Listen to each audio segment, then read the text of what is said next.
15 kilogram ম্যাদুকলা পাপৰেৰে বিশেষ শৈলীৰে দুৰ্গা প্ৰতিমা নিৰ্মাণ কৰি পূজাত চমক দিবলৈ সাজু ধুবুৰীৰ শিল্পী প্ৰদীপ কুমাৰ ঘোষ।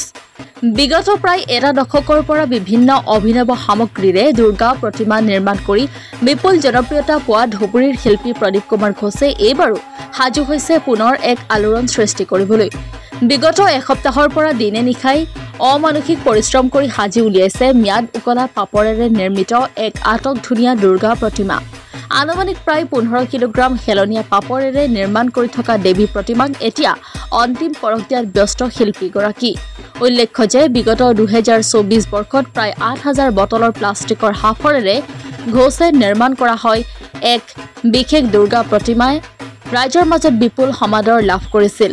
অসমৰ বঙাইগাঁও আৰু পশ্চিমবংগৰ কোচবিহাৰৰ পূজা মণ্ডপতো প্ৰদৰ্শিত হৈছিল ধুবুৰীৰ এই শিল্পীগৰাকীৰ বিশেষ শৈলীৰ দুৰ্গা প্ৰতিমা। উল্লেখ্য যে যোৱাবাৰৰ দুৰ্গা পূজাত গছৰ শুকান থালেৰে নিৰ্মাণ কৰা শিল্পীগৰাকীৰ এক বিশেষ শৈলীৰ দুৰ্গা প্ৰতিমাই বিপুল সমাদৰ লাভ কৰিছিল।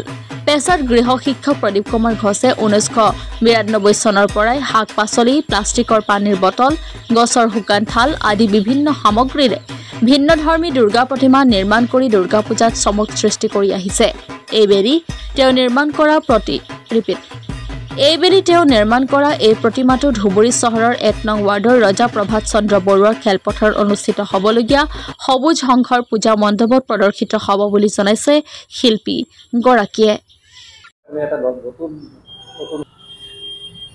মই প্ৰতি বছৰে পেলনীয়া বস্তু দি দুৰ্গা মূৰ্তি বনাওঁ। পেলনীয়া বস্তুবিলাকে পলুখনৰ সৃষ্টি কৰে আৰু মই পেলনীয়া বস্তুবিলাকক ৰিউজ কৰিবৰ এটা পদ্ধতি মানুহক শিকাই আছোঁ। পেলনীয়া বস্তু একো পেলনীয়া নহয়। পেলনীয়া বস্তু দি কিবা কিবি ঘৰ সজোৱাৰ বস্তু বনালেও সেইবিলাক থাকি যায় আৰু পলুখন নহয়। তো মই প্ৰতি বছৰে সেইকাৰণেই দুৰ্গা মূৰ্তি বনাওঁ। কিন্তু দুৰ্গা মূৰ্তিততো বহুত কেইটা ফিগাৰ থাকে, তাৰ পৰাই আমি বুজিব পাৰোঁ যে এনেকুৱা যিবোৰ বস্তু পেলনীয়া সেইবিলাক বস্তু দি আমি যিকোনো বস্তুই বনাব পাৰোঁ। আৰু মই সৰুৰ পৰাই এনেকুৱা পেলনীয়া বস্তু দি দুৰ্গা মানে বিভিন্ন ধৰণৰ কাম কৰি আছোঁ ঘৰ সজোৱাৰ বস্তু। তো এই প্ৰতি বছৰে দুৰ্গা মূৰ্তিটোৱে বনাওঁ। কিন্তু এইটো চাবলৈ বহুত মানুহ আহে দেখিবলৈ আৰু সিহঁতে শিকিব পাৰিব। সেইকাৰণেই মই পেলনীয়া বস্তুক দুৰ্গা মূৰ্তি বনাওঁ।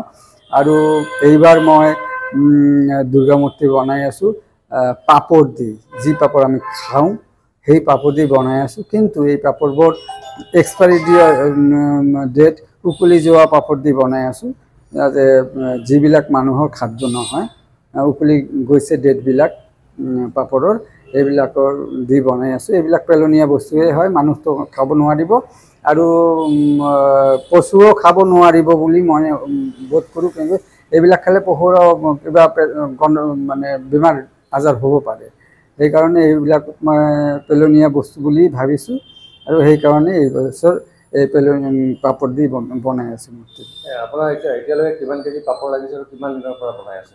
মোৰ এইটো প্ৰায় 15 কেজিমান পাপৰ লাগিব আৰু 7 দিনৰ পৰা কাম কৰি আছোঁ। তো 7 দিন দিনে ৰাতি কাম কৰি আছোঁ যাতে জলদি কামটো হৈ যায়। মানে এইবিলাক বস্তুটো বেছি দিন লাষ্টিং নকৰিব, সেইকাৰণে জলদি কৰিব লাগিছে আৰু লাগিব 4-5 দিনমান লাগিব। মোৰ পশ্চিমবংগৰ কোচবিহাৰ ডিষ্ট্ৰিক্টৰ কেইবাখন জায়গাত মোৰ দুৰ্গা মূৰ্তি প্ৰদৰ্শিত হৈছিল আগতে। তো বঙাইগাঁৱতো হৈছিল। তো বাহিৰত গ'লে ভালে লাগে, অকণমান মোৰ নামটোও প্ৰচাৰ হয়। আৰু ধুবুৰীতো বহুত কৰি আছোঁ মই। 92ৰ পৰাই ধুবুৰীতে দুৰ্গা মূৰ্তি এনেকুৱা বনাই আছোঁ।